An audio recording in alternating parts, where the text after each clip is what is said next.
আপনার ঘর কোথায়? এইটা মানে পানিতে কি পরিপূর্ণ ছিল? মানে যা এই ঘর, আপনি কি একলা থাকেন? আপনার ভাতিজা থাকে আপনার সাথে? রান্না বান্না হয়েছে আজকে?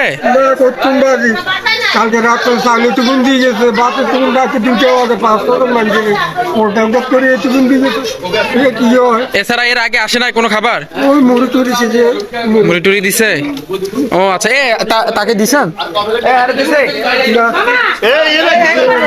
আপনার কি এখানে চুলা আছে রান্না করার?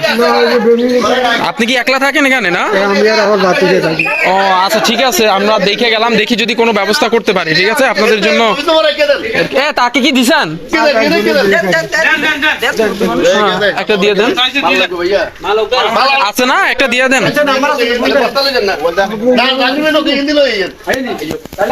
আজকে তো খাবার পাক হয় না? কিচ্ছু খান নাই? সকালে একটু মুড়ি খেয়েছি, পানি খেয়েছি। ঠিক আছে, আমরা যদি ব্যবস্থা করতে পারি আমরা অবশ্যই আসবো। ঠিক আছে।